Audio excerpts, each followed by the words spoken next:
Thank you very much. It's been a very interesting 2 days, and thanks to all of you for staying around till the end. I love working with diehards. And this is a very important event. I would like to thank the Commissioner and President Barroso for inviting me to speak. And I agreed to come here because I agree with the thesis that what the world and Europe needs now is a lot more than love, sweet love. Europe needs innovation, and the world needs innovation. And if we're to get out of this mess that we're in, we're going to need to bring about some very profound changes to all of our institutions. And when you look around at Europe today, or for that matter, many parts of the world, it's very easy to get discouraged and overwhelmed by the profundity of the crisis that's shaping up. But in the next 55 minutes, I'd like to convince you of this idea that there's never been a more exciting time to be alive, and there's never been a time in human history where there were greater opportunities to rebuild our civilization around a new set of principles and around a new communications medium. By the way, often when I speak at events, people say, please turn off your cell phones. Would you please turn on your cell phones? And on Twitter, those of you who are tweeting, I'm at tapscott. I always find it fascinating to listen to the conversation about my speech after I've given a speech. Let's begin. Some of you may have seen a book I wrote along with Anthony D. Williams 4 years ago, and it was called Wikonomics. And Wikonomics was about the corporation. And we introduced the idea of mass collaboration and collaborative innovation. And we argued that the internet is not about websites, eyeballs, stickiness, clicks, page views, hooking up online. It's becoming a new global computational platform that radically drops transaction and collaboration costs in our economy.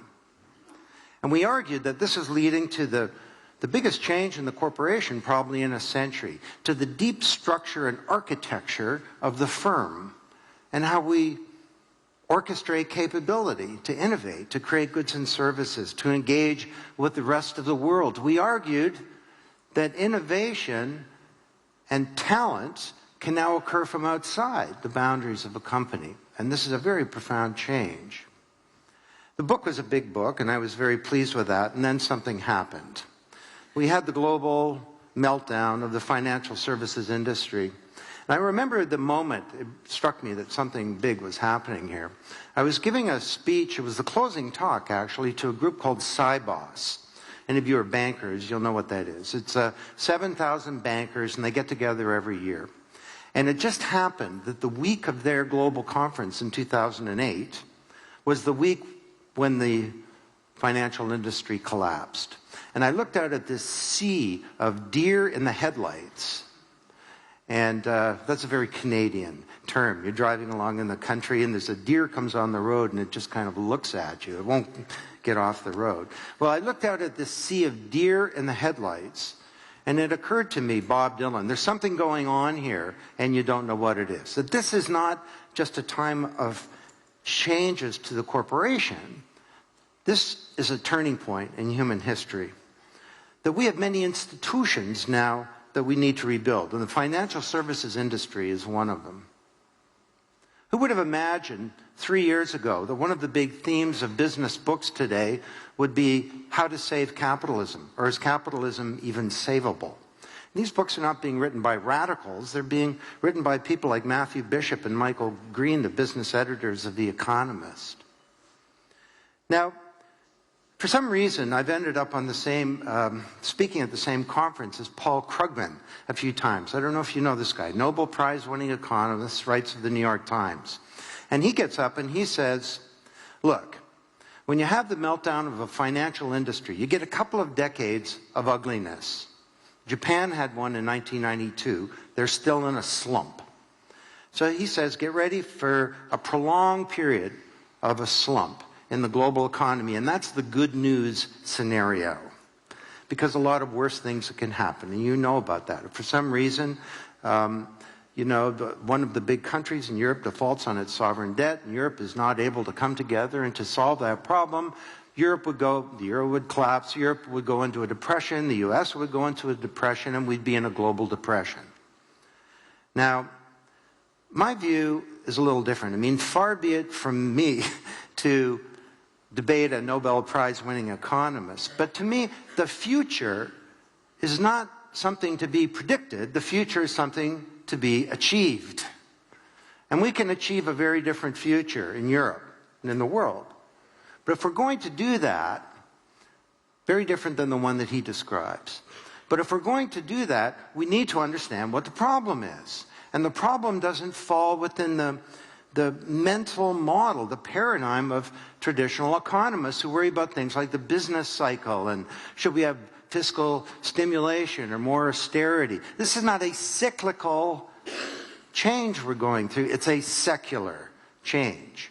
This is a punctuation point in history where arguably many of the institutions that have served us well for decades or even centuries are now in various stages of being stalled or frozen or in atrophy or even failing. Contrasted with these sparkling new initiatives to rebuild these institutions, often through self-organization, to rebuild these institutions around an entirely new modus operandi. And that's the theme of my new book. Take a look around. I mean, we've been talking about many of these in the last couple of days. The corporation, the upper left there, the industrial age corporation. Arguably, the industrial age is finally running out of gas. I mean, the industrial age corporation was typified by General Motors, America's greatest company. It went bankrupt. We've got the financial system. The core modus operandi of Wall Street almost brought down the capitalist system, but it hasn't really changed. Newspapers are going away. There's 70 newspapers have gone bankrupt in North America. As one youngster said to us, if the news is important, it will find me. The whole problem that newspapers solve, I mean, this is not a problem anymore. Now, there are all kinds of big and tough issues that we have to deal with, but contrasted with these failure of these old models, we can see exciting new models of how we inform ourselves as a society. Our systems for global problem solving can't seem to solve problems. You look at something like climate change. It's a big issue. Bill Clinton was saying at Davos last year that if we reduce carbon emissions by 80%, not by 6%, by 80% in the year 2050, it'll take 1,000 years for the planet to cool down, and in the meantime, some bad things are going to happen. You can expect 1.5 billion people to lose half of their water supply in the next 10 to 20 years. We need to fix this. So all these nation states, they go off to Copenhagen and Cancun and you name it, they can't seem to come up with a deal. Meanwhile, on the other side, I estimate there are about 20 million people who are using the internet just to organize and do things around this. And they're not sort of Malcolm Gladwell's slacktivists. You know, he says, well, just because you go on Facebook and you go like, you're hardly changing the world. No, these people are actually doing things. They're like architects figuring out how to retrofit old buildings, and children in their schools trying to reduce the carbon emissions. This is the first time in human history where the world is being mobilized, and we're all, most of us, are on the same side. We've been mobilized before around world wars, but we were on different sides. Turns out that the killer app, as they say, for collaboration may be saving the planet, literally. So I could go on and on. I'm going to come back and discuss some of these.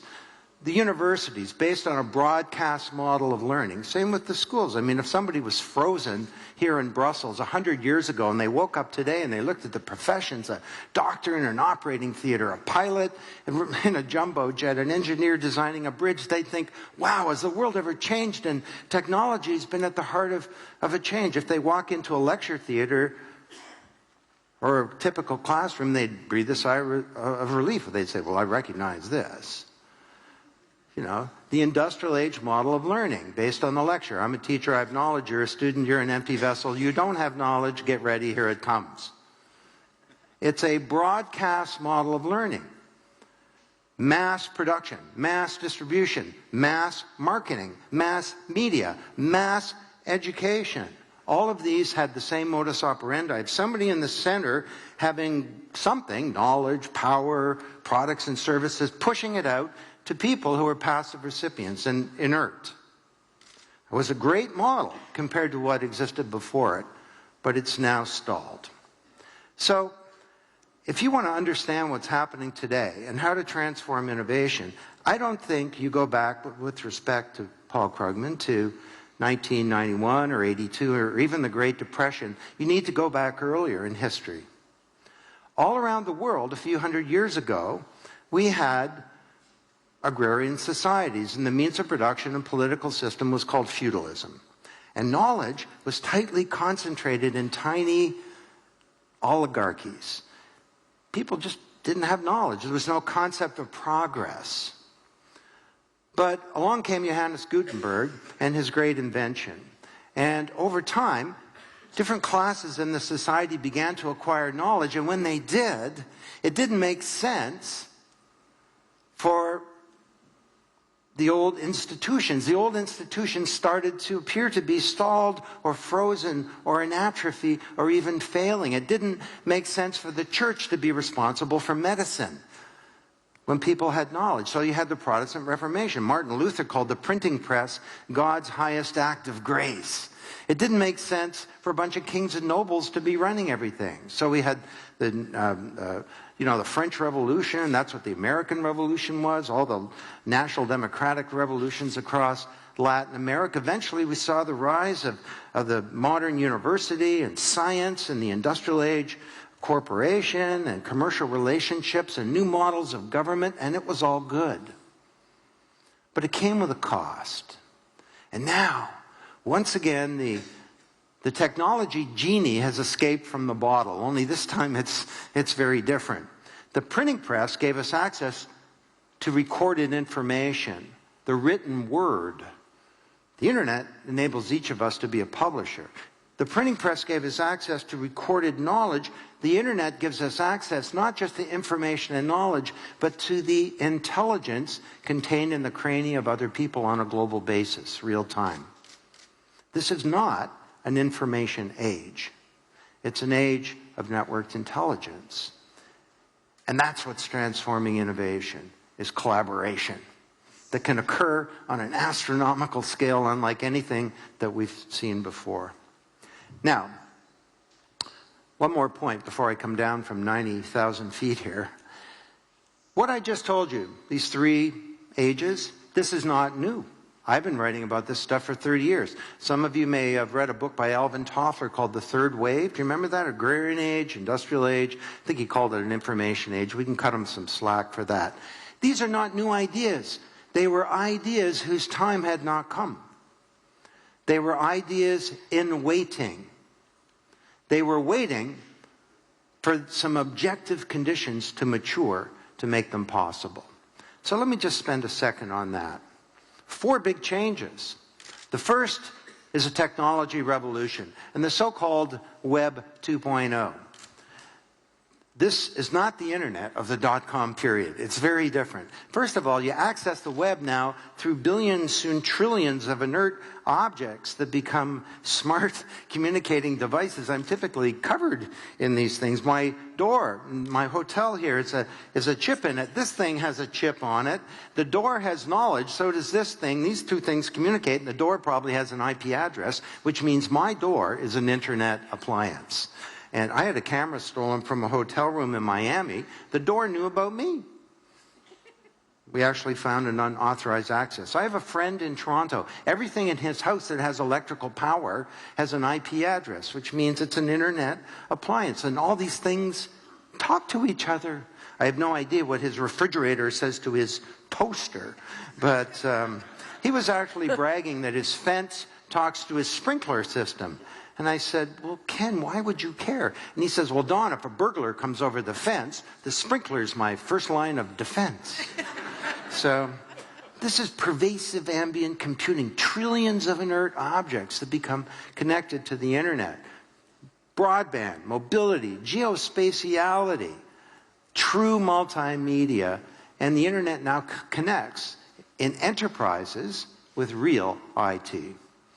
The second big change is that we have the first generation to come of age in the digital age. And these kids are different. These ideas were waiting for the first generation of digital natives who had no fear of technology because it wasn't there. It's like the air.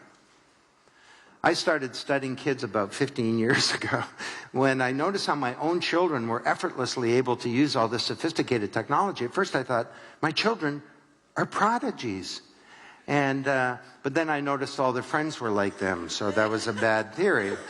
So I started working with 300 kids. Some of you may know. It was back in 1997 I wrote this book, growingupdigital.com. Well, flash forward to today. They're not just growing up digital, they've grown up. They're coming into the workforce, the marketplace, into society, and there's no more powerful force to change the world than this generation.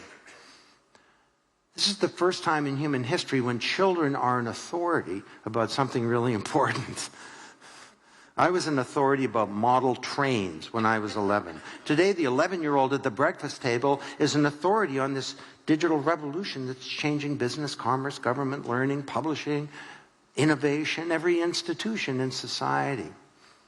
Used to call it a generation gap. It doesn't exist. Kids and parents get along really well today. Look at your iPod and your kid's iPod. There's overlap. My parents didn't even like the Beatles, let alone the Rolling Stones. I mean, what we have today is what I call the generation lap, where kids are lapping their parents on the info track. And if you have a teenager in your house, you know what I'm talking about. Who does the systems administration in your home? So, this is humbling.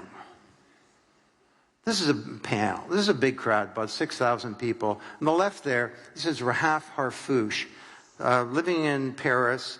Our boyfriend's in Toronto. They're apart for a year, so they turn on video Skype all day long to keep their relationship going. They cook together across the ocean. I asked her, I said, Rahaf, your generation, do you use email? She says, oh no, Mr. Tapscott, email is yesterday's technology. And I said, well, if you did use email, what would you use it for? She said, email is sort of like a formal technology, say for sending a thank you letter to one of your friend's parents. That would be a good use of email. Two down from her, this is Sherry Kong, 20-year-old student in New Zealand, hired by the government, along with 80 other students. Her job? To teach the teachers how to use the internet in the class. I asked her, so Sherry, what are the teachers like as students? She says, they're awful. They talk in class. They don't do their homework. Beside her is the granddaddy of them all, Michael Furtick. I've known Michael since he was 13. He was the project manager on my website, growingupdigital.com, about 15 years ago. They made him the project manager as a 13-year-old because he was the oldest and most experienced on the team. So, Michael was a multimillionaire when he was 15, and he's created an extraordinary network. It's called takingitglobal.org. It's a million young people who want to change the world. So we fear what we don't understand. This generation is coming into the workforce and they're bringing a whole new culture of innovation and collaboration and integrity. At their fingertips, they have better tools than exist in our most sophisticated governments and corporations. And what do? They're real happy to have a job because of youth unemployment. We take them, we stick them in a cubicle, supervise them, treat them like Dilbert, and then we take away their tools. We're creating a generational firewall in the workplace. You want to fix innovation? The most powerful force for innovation is a demographic force. Now, you put those two together and you get a social revolution. And it's not just that there are over 800 million people on Facebook now. Social networking is becoming social production. The internet is not about websites, it's a new means of production. And again, this is humbling. Just a couple of quick stories on this. This was like 5 years ago. It was Christmas, and I gave my son Alex, who was 20 years old, third-year university, I gave him an advance copy of Wikinomics for Christmas, as a Christmas present. I gave him some other things. And he said, thanks, Dad. He went off. He started reading the book. He came back a couple hours later. He said, hey, Dad, this is a good book. It's like he's surprised or something like that. He says, I think I'm going to create a community on Facebook. And I wasn't on Facebook yet because it was just starting to change from edu to .com. And I said, can I watch? 15 minutes later, he's got the Wikinomics community. Another 15 minutes later, he's got 6 members. By the time we're eating Christmas dinner, he's got 130 members in 7 countries, 7 regional coordinators, a president himself, a secretary, and chief information officer for the community. He sent out a PDF of the first 2 chapters of the book. Before I'm sitting down to Christmas dinner, I got kids writing in saying, Mr. Tapscott, we found errors in your book. And the community is placing demands on me. One of the kids writes in and says, exactly how will Mr. Tapscott be contributing to our community? Like, what is this? 2 words, self-organization. Self-organization has been around throughout human history. Language was a function of self-organization. So was science and government. But what used to take place over millennia or centuries can now happen on a single Christmas day. You understand this, it's a revolutionary force. Someone who understood it 4 years ago was Barack Obama. And he changed forever the way elections are conducted. Did he change the way you govern? Or do we still have the you vote, I rule industrial age model? Well, that probably hurt him. But again, humbling story. It was about 4 years ago. Someone sent me an email saying, do you know this guy, Barack Obama? He thinks your book, Wikinomics, is the key to winning the presidency and transforming America. Go to mybarackobama.com. And I went there. There's my book. It says, we believe in self-organization and transparency and using the internet in every way possible. And we believe in the book Wikinomics. And he's saying, I'm asking you to believe not just in my ability to bring about real change in Washington. I'm asking you to believe in yours. And I looked at this thing, and well, my first reaction was, I am the man. But not so fast. Turns out I'm not the man, you see? Because I started looking around. There was a Wikinomics community. There was also a Young Firefighters for Obama community. And there was a Single Moms for Daycare for Obama community. He created a platform where 35,000 communities self-organized, and that's what brought him to power. Now, we'll come back to this later. The final big objective condition was a revolution in business and in the economy. Throughout the 20th century, we created wealth through vertically integrated corporations. And these things did everything from soup to nuts. And over time, with modern travel technologies, telecommunications, first the telephone, and then the telex and fax, and then early computer systems and the internet, collaboration costs began to drop in the open market. And that meant that vertically integrated companies, that was the industrial age model, could unbundle into focused companies that worked within networks. Cisco was a company that understood this, and it built a business web. Its competitors did not. They fell behind. And now, transaction and collaboration costs are dropping so much that peers can come together and create value. Peers in the sense of inside the boundaries of companies, across the old organizational silos and hierarchies. Peers in the sense of companies acting as peers. And the really crazy one is peers outside the boundaries of traditional corporations. So if you can create an encyclopedia that's 10 times bigger than Britannica, it's in 240 languages. Nobody owns it. The quality is just as good as Britannica, roughly, according to the big study that's been done. If you could do that through peer production, what else could you do? Could you create a computer operating system? Well, the Linux operating system is now the dominant operating system for medium and large computers. Linux will dominate mobile devices this year. Linux is used in nuclear power plants. Nobody owns it. And Linux just announced a big new customer, China. Imagine that.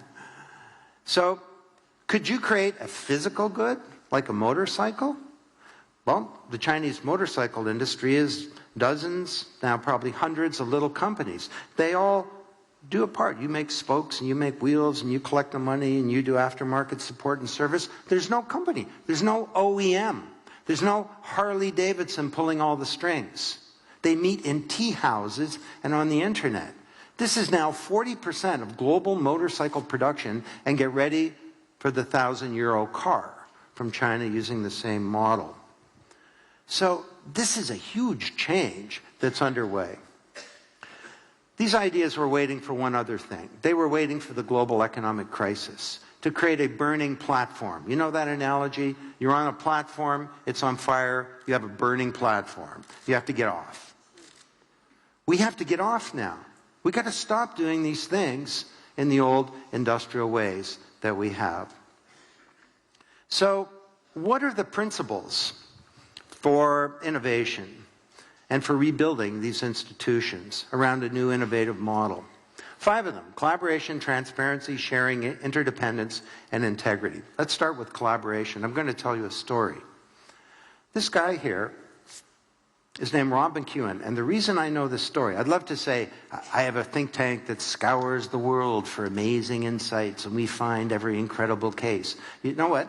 The reason I know this story, he moved across the street from me and he held a cocktail party to meet the neighbors. And he says, hey, I'm Rob McEwen. You're Don Tapscott. I've read some of your books. I said, great. I said, what do you do? And he says, well, I used to be a banker and now I'm a gold miner.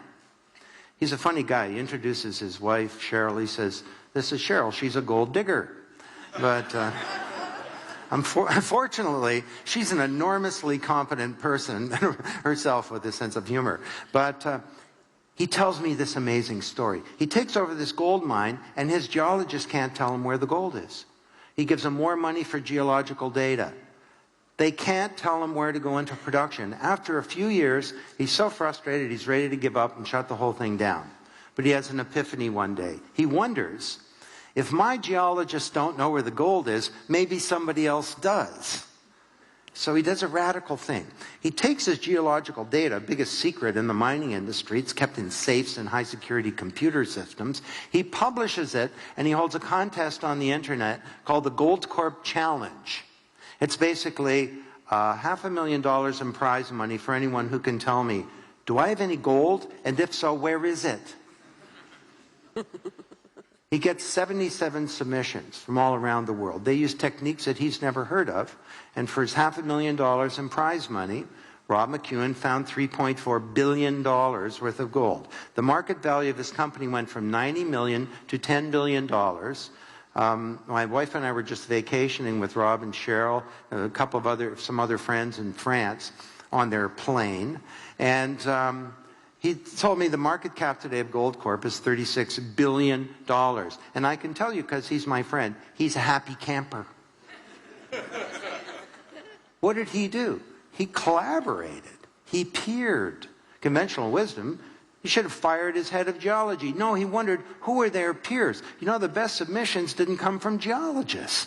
They came from computer scientists, engineers. The winner was a computer graphics company that built a 3-dimensional model of the mine. Collaboration is not about a bunch of people in a room having a nice meeting. It's about radical new models of how we get capability to innovate. And there are seven of these that I like to talk about, and I'm noticing I'm a little behind, so that's for another day. You can invite me back. Theme number 2, openness. Now, whenever people think about transparency these days, they think about WikiLeaks. And, you know, of course it's not in the public interest that all diplomacy be held in the open, and of course government employees shouldn't violate their confidentiality agreements. But this is not what's happening here. WikiLeaks is not what's going on. What's going on is that it's the tip of the iceberg of a new age of transparency. and that companies are now being scrutinized like never before, as are governments, by their customers, shareholders, employees, business partners, the communities within which they operate. And as a company or a government, you're going to be naked. And if you're going to be naked, fitness is no longer optional. Or if you're going to be naked, you better be buff. You know? Meaning you better have good value, because value is evidenced like never before. You say, you're a good company, you got good products, they better be the best. But you also need to have values as part of your bones. And if you do, this idea is just exploded. This is a book I wrote 10 years ago that my mother bought most of the copies. It was like a study in bad timing. I've had a few of those over the years. But now, of course, everyone's talking about this. And TED Global this year in Scotland in June, the theme is radical openness. If you are buff, then transparency is a wonderful thing. It builds trust. It drops transaction costs. And transparency is your friend. You can open the kimono. You know that book, Dress for Success? Well, you can sort of undress for success and use transparency as a way of building an innovative and high-performance business model. Theme number 3 is sharing. Now, IBM gave away $400 million to the Linux movement. They placed $400 million of software in a commons. Why would you do something like that? Well, they saved $900 million a year developing their own proprietary operating system. They created a platform upon which they built a multi-billion-dollar business, and they also got to challenge Microsoft and change the competitive dynamics in the marketplace. People say, sharing, isn't that about communism? No, actually. It's about capitalism at its best in an age of networked intelligence where you need to be sophisticated. Theme number 4 is interdependence. You know, it's so depressing living in North America. You hear all this stuff, mainly in the U.S., about government. The best government is no government. The number 2 candidate for the Republican Party is a libertarian who thinks we shouldn't have government. The number 1 candidate is Newt Gingrich, who I won't even go there. You know what? There's a role for government, more important, arguably, than ever before. But the state is the foundation of society, but we've also got the private sector. And you heard Eric Schmidt here yesterday argue that the single most important thing you could do to help innovation is create the conditions whereby little companies can succeed. You can set up a company, get a website, be able to get your business going, hire people, change your business model, and so on. The third pillar of society is the civil society. And when you think back to Bretton Woods, the end of the Second World War, when the winners kind of got together and figured out what to do about the world, there were just nation states there. There were no private companies. They weren't pillars of society. Who's the most important organization in the world fighting for democracy in China today? I would argue maybe Google. Google is taking on the government of China. So there were no civil society organizations at Bretton Woods because there weren't any. There were 50 NGOs in the whole world in 1946. Well, now, of course, the civil society is a huge part. And then we've got a fourth pillar of society. You can be a pillar of society. 2 kids in Boston were pillars of society during the Haitian earthquake. They went on to Ushahidi and they found some text messages in Creole being communicated by someone buried in the rubble. It turned out it was a 7-year-old girl who'd been there for 5 days. She was dying. She was able to text. They translated from the Creole on the Ushahidi network. They triangulated her location, informed the authorities who came in and saved her life. 2 kids in Boston were pillars of society, helping to solve a global problem. There's no organization. So this is a time when we need new ways to work together. I think public-private partnerships, that kind of language, will actually go away because we need a lot more than public and private. We need these 4 pillars working together and a new division of labor in society regarding how we do many things. Finally, integrity. Arguably, that's why we had the whole financial crisis, was a violation of integrity. That the big banks, I'm a big bank and I'm going to lend some mortgages at a subprime rate to a whole bunch of people. I know they'll never make the payments. Then I'm going to bundle these up into a collateralized debt obligation. I'll get a bunch of rating agencies to rate at AAA. Thank you for that. I pay you, by the way. Then I'll get some insurance companies to insure it. And then we'll sell it to all the rest of you investors. You have no idea what you're getting. Oh, and then if the whole thing collapses, we'll create something called a credit default swap. That means we get paid anyway. And then when it does collapse, we go to the U.S. federal government, who this week, and it was announced, loaned $7 trillion to the banks at pretty much 0% interest. And the banks took it and reinvested it in treasury bonds. This is called an integrity violation. It's not being considered in the interests of others. So, now I'm not saying all bankers were involved in this or did this, but overall the modus operandi of the industry enabled this to occur. We need to move towards a new modus operandi.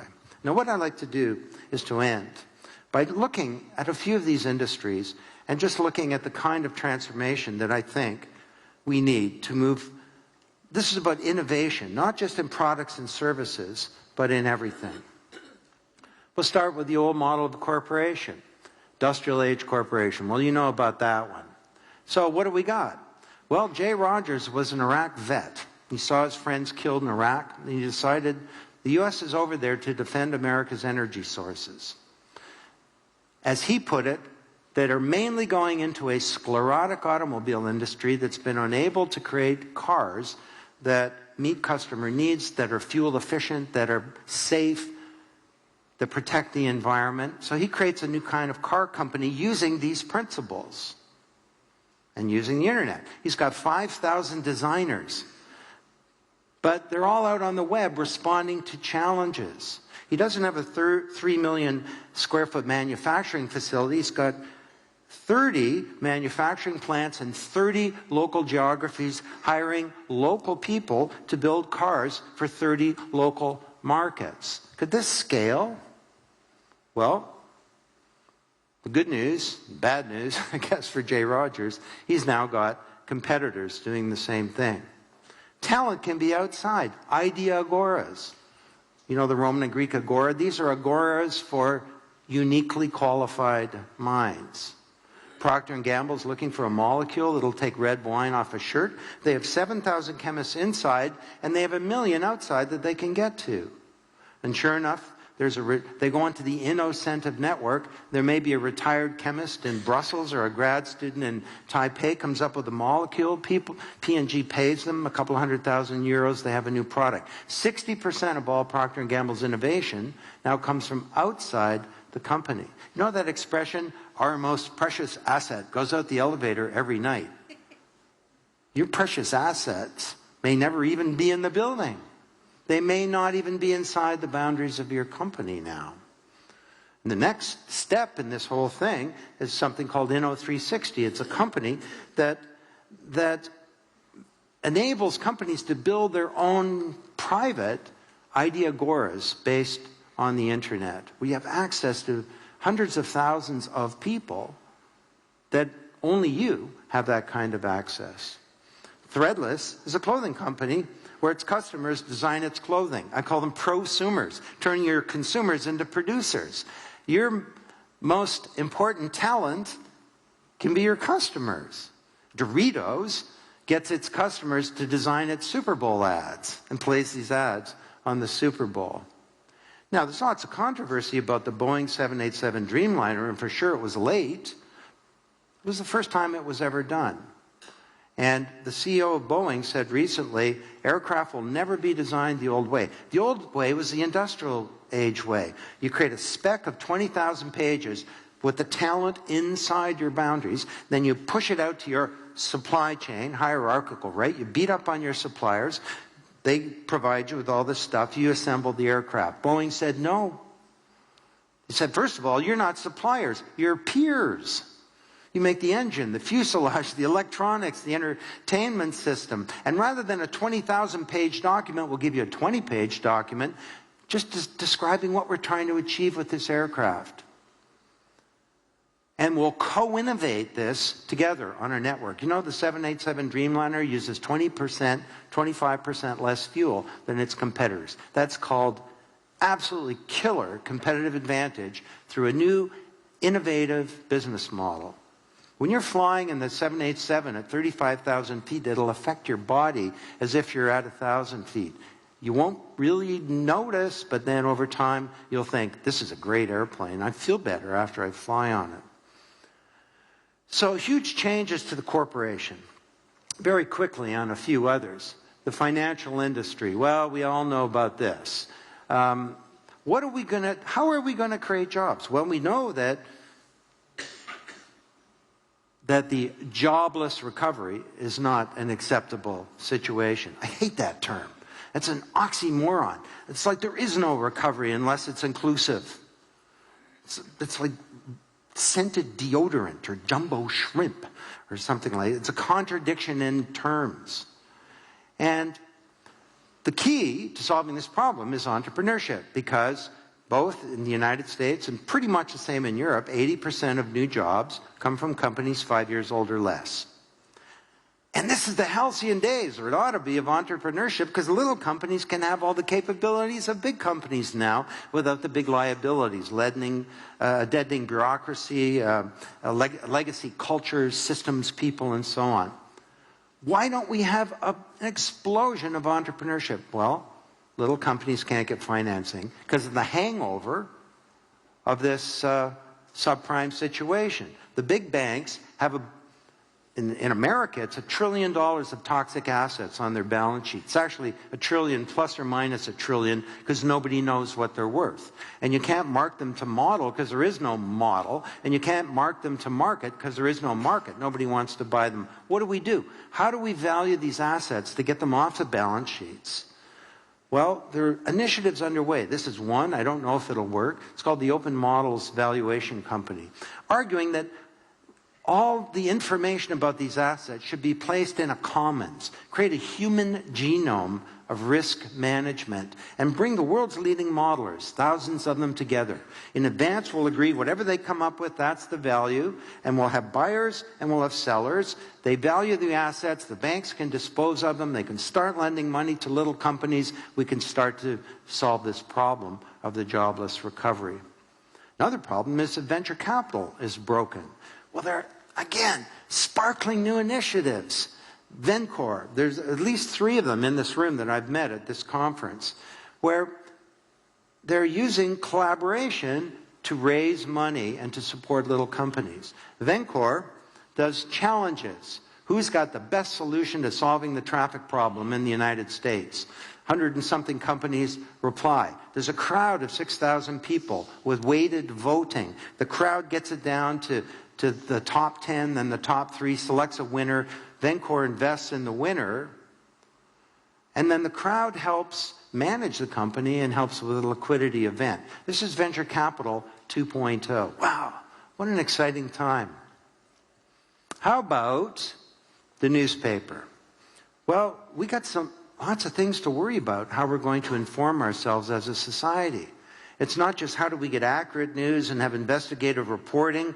How do we pay journalists? And how do we prevent this balkanization of the news? Because we can all follow our own point of view. We all end up in these little self-reinforcing echo chambers where the purpose of information is not to inform us, but it's to give us comfort. Well, there are a bunch of initiatives. Now, the Huffington Post is a step in that direction. It's not the whole answer. And the big complaint about the Huff was it didn't pay journalists. It's now paying 1,500 of its journalists.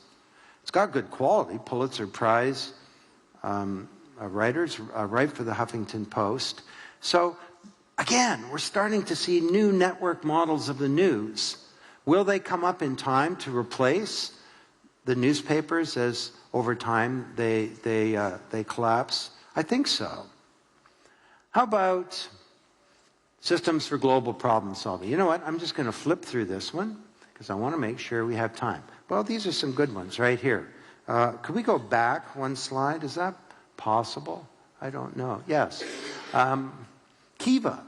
You know, for $70, you can get a pump to a little farmer in sub-Saharan Africa. And the farmer steps on the pump. You can irrigate a little field that can support a village.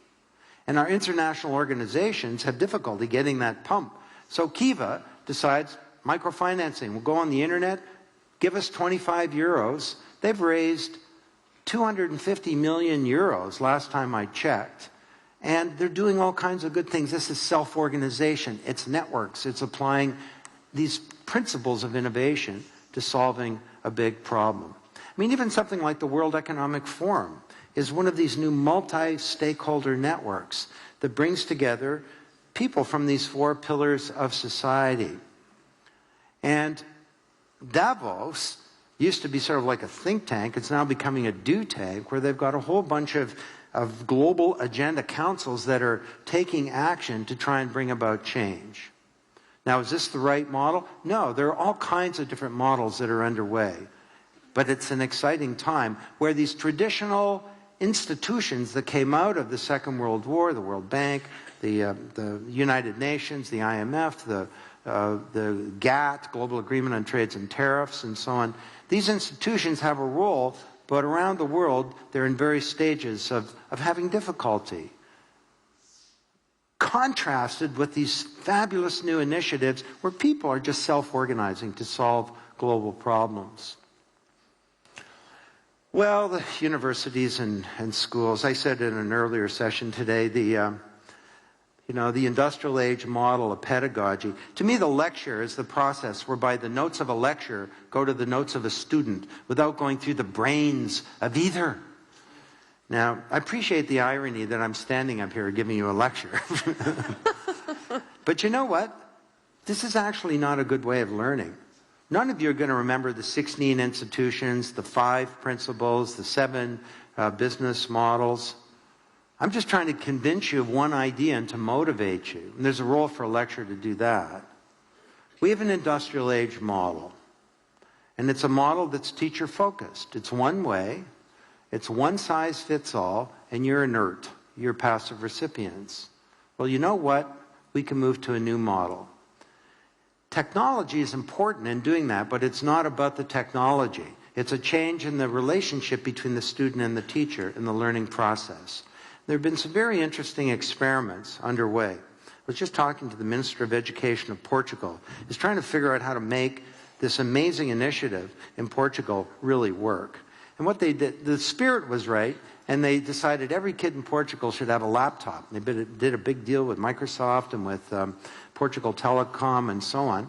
And in some of these schools, it's extraordinary. I mean, this is a school I was in, and these are 7-year-old kids, and the teacher says, today we're going to study astronomy. Everyone go to the astronomy blog. And then she says, I want you to learn about something called the equinox. Who knows what the equinox is? Nobody knows. So she says, okay, you know the deal. The deal is, go find out what the equinox is. So the classroom gets all noisy, and kids are working, they're grouping up, a couple of kids get together, they're on Google and Portuguese, Wikipedia, and finally this little group says, we know what an equinox is. They explain it to the class, the teacher's intervening, the other kids are asking questions, the kids are turned on, they're loving astronomy, they're loving learning, and they're performing better as a result. They're learning with the tools of their generation. Oh, we can't afford to do this. We can't afford to give our children their birthright, which is the most powerful tool for learning ever. I think we do a great disservice. This is a huge challenge that every country needs to address. Now, there's another big problem with the university, and it's not just the model of pedagogy. How weird is it that there are something like 15,000 statistics professors in the world, and they're all developing their own little PowerPoints and notes and exams and tests and software and so on. They're all doing that as part of their ivory tower. You know what? Universities need to create a meta university. And the starting point is the MIT Open Courseware Consortium, where professors at MIT are placing all of this into commons. Now, initially, it's just about sharing material. But over time, what this is going to become is a collaborative development of the content, the knowledge that goes into our universities. Just a couple more here. How about science?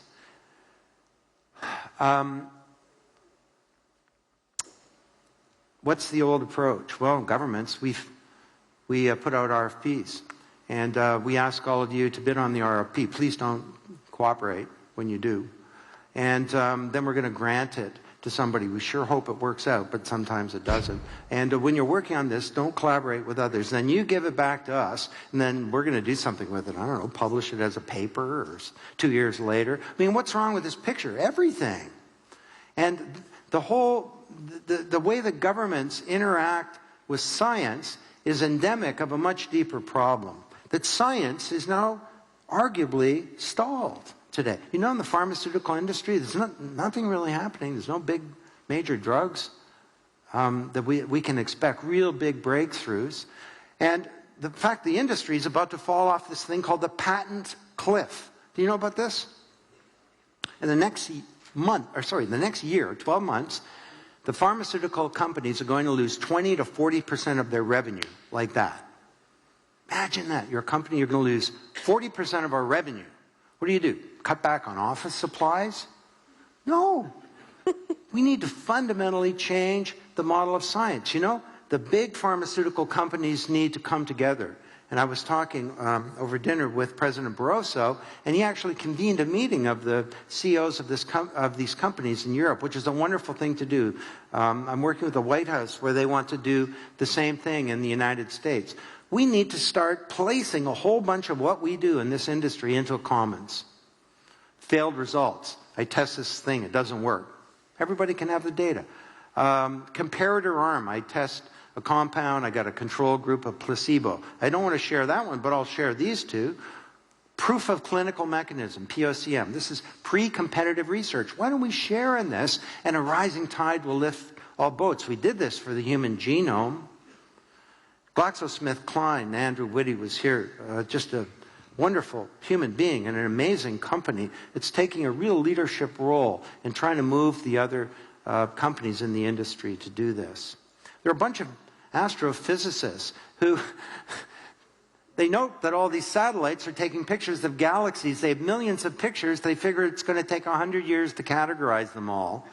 But they found out that an amateur astronomer with 1 hour of instruction can categorize galaxies with roughly the same accuracy as a professional. You know, do they rotate this way, or are they elliptical, you know, and so on. So they created this thing called Galaxy Zoo, where they're going to have this done in a year. Thousands and thousands of amateurs collaborating together to advance science. So I'm out of time, so I'm just going to tell you what I was going to tell you, as opposed to actually telling you. We have an industrial age model of healthcare. I'm a physician, I'm a clinician, I have knowledge, you're a patient, you don't. You only get healthcare when it comes into the system, which is why it costs so much. You're inert. Don't collaborate or share knowledge with anyone else, whatever you do, because nobody knows anything except your professionals. Well, there was a guy about a decade ago, and his brother got ALS, Lou Gehrig's disease. He couldn't find anything out about it. So he built a community called Patients Like Me, for people with rare diseases. And they collaborate together now. If you have ALS, pretty much in any OECD country, you're on Patients Like Me. You're learning from others, and this is now a new foundation of science. So here's my modest little proposal for all the health ministers in Europe, should I ever get to speak to them. Let's reinvent healthcare around a collaborative model. Every baby born in Europe should get a website. It's half electronic record and half a social network for health. And it's like Facebook. You have a news feed, and you have a rare disease. You're part of that community. You can set up a new community. It's secure, but you have access and transparency into your own record. The data is provided by clinicians. This is not against the healthcare establishment. It's to support them. And just like Patients Like Me, this provides a massive foundation and database for science and for research. We could do this if we had the will. All right, I think I've just about run out here. We'll end with governments, because that's kind of an appropriate one. Well, the vertically integrated corporation arose at the same period in human history as the industrial age government. And bureaucracy was a really hot new management term 80 years ago. We needed bureaucracy to prevent graft and corruption and patronage and so on. But just like vertically integrated companies are unbundling into business webs, governments can create networks. This is not about government online or government portals or e-gov or anything like that. This is about a new division of labor in society regarding how we create public value. When you think about Europe, we can't tinker anymore. We need to fundamentally change the architecture of government. Just a simple little example. I was sitting with the CEO of Melbourne. They have a CEO. And I said, give me an example of some data. She says, bicycle accidents. We have data about bicycle accidents. I said, release it. Raw data. Be a platform. Don't create services, curate them.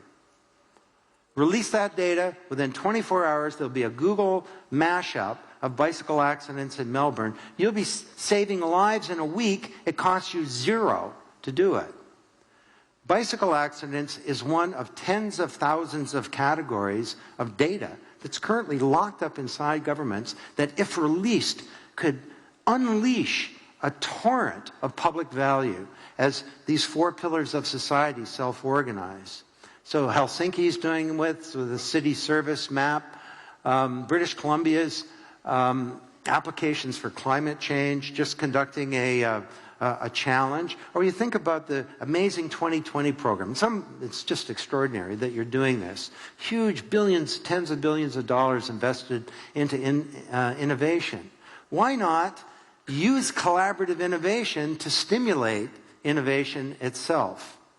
Rather than holding RFPs, take a page from X Prize. It's not like, we want you to do this, and we're going to bet on one of you. It's, you go out and solve this problem, the traffic problem, and we'll have a complex process involving a crowd to select the winner, and the winner gets paid once you've actually built this thing. I think that we're talking about an order of magnitude more activity. You know that thing I talked about, the Intelligent Transportation System Challenge in the U.S.? Huge activity around this. You know what the prize was?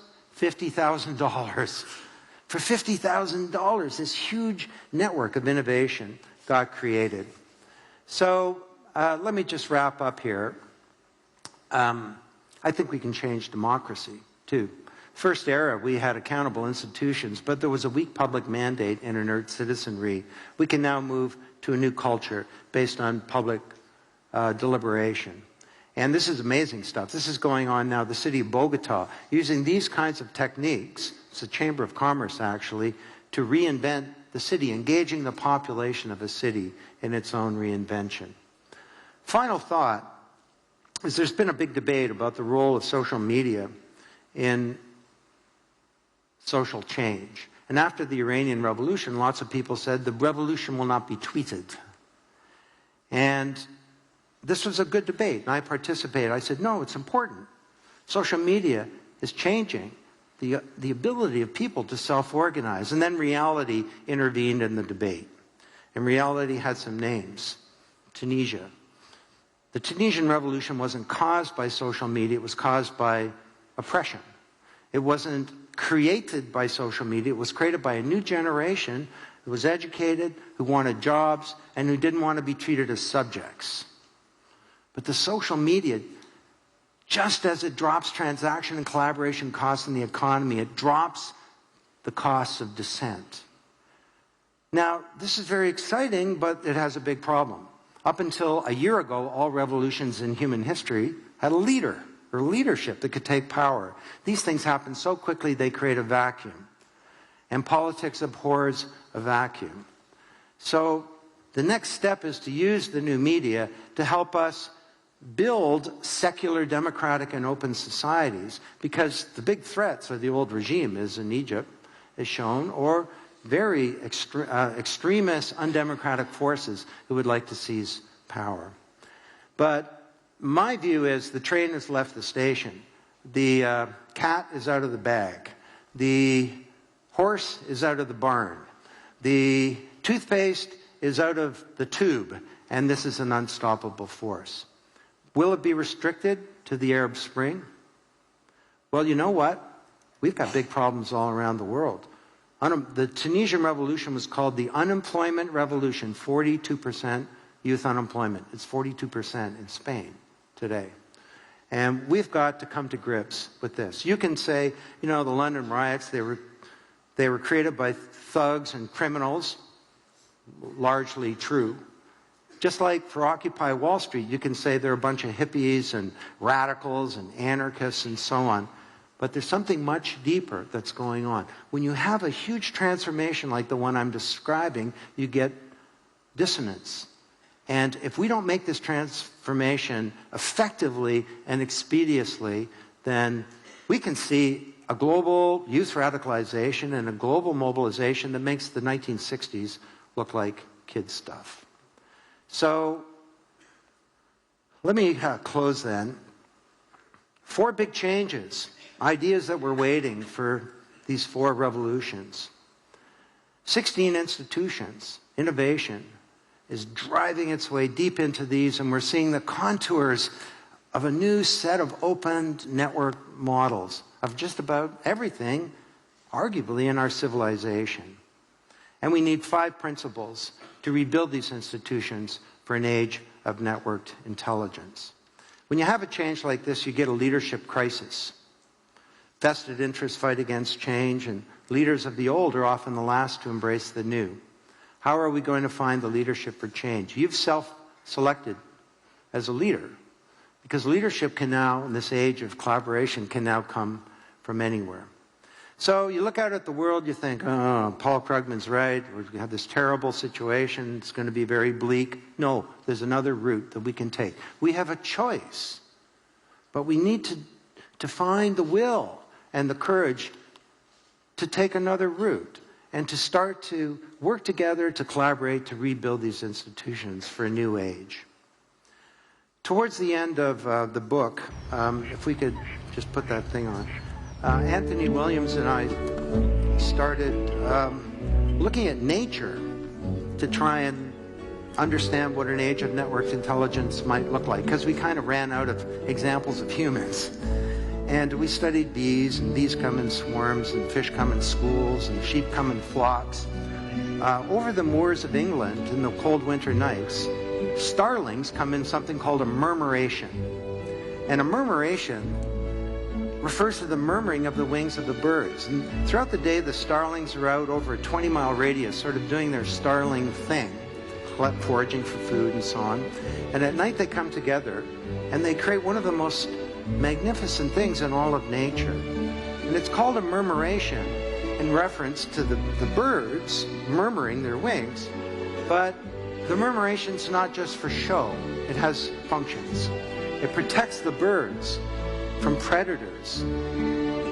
It warms the birds up for the cold night ahead. And in some of these videos, you can see a hawk that's actually being chased away by the birds, the collective strength of the birds. And, you know, is this just some kind of fanciful analogy, or might we actually learn something from this? Well, I look at this thing and I kind of see these principles. Big collaboration. There's a sharing of all kinds of information, location, movement. There are all kinds of rules that govern that, but also information about food sources. There's an amazing interdependence that somehow the birds behave as if the interests of the individual bird is somehow connected to the interests of the collective. And there's a great kind of integrity that gives the birds the courage to take on a fearsome predator. Is it possible, I'll leave you with this question, that as we connect ourselves across countries in Europe, around the world, connect our crania through networks of glass and of air, that we can go beyond just sharing information or knowledge, that we could start to share our intelligence? Could we create something greater than the intelligence of a human being? Could we create some kind of consciousness that transcends an individual or a company or a society. If we could do that, we could solve some big problems. You take something like the learning organization. Remember that one? Organizations have had trouble learning. Maybe it's because they didn't have consciousness. People have trouble learning if they're not conscious. When I give a talk, I try and make it interesting and even funny because I find that people learn more when they're conscious. Well, could we bring together this network intelligence? Well, it's not just a theory, it's kind of happening. I look at those kids today who are being shot in the streets of Syria as we speak. And I sort of see this thing. You know, during the Tunisian revolution, snipers associated with the regime were hunting down unarmed students in the street. And they took their mobile devices and triangulated the location so the friendly military units could take them out. And in Egypt, those kids knew that they can't go home. And they know today they can't go home because if they do, the regime will hunt them down and kill them. So, as we move towards an age of network intelligence, I get a lot of hope that this smaller world our kids inherit might be a better one if we can somehow find the will to do this. And that maybe this new period in human history will be an age of promise fulfilled and of peril unrequited. I certainly wish you the best, and thank you very much.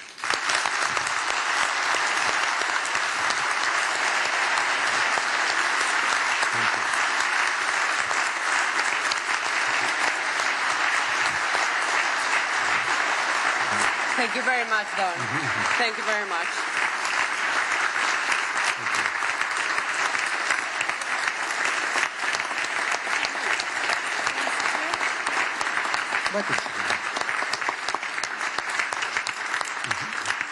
Thank you very much, Mr. Tapscott, for having joined us for this inspiring presentation. I'm sure you've changed our views on many of the issues you've presented here today. We are really grateful for you to be here. Thank you very much.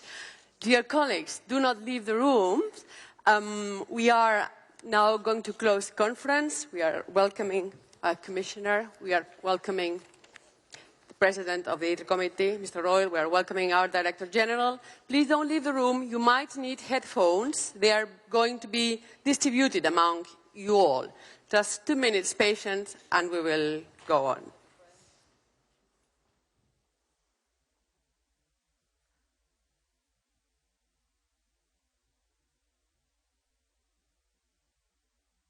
Come with us, yes.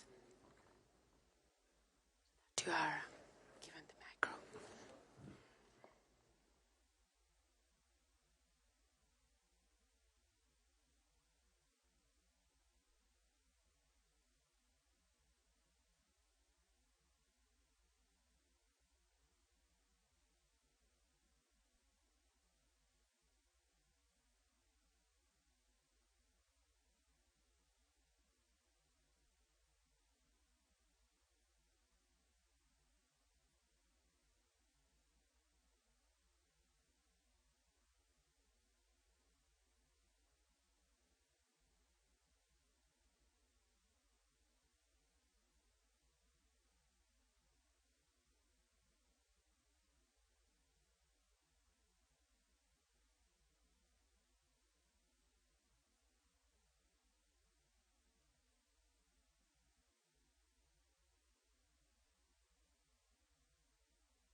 Das book.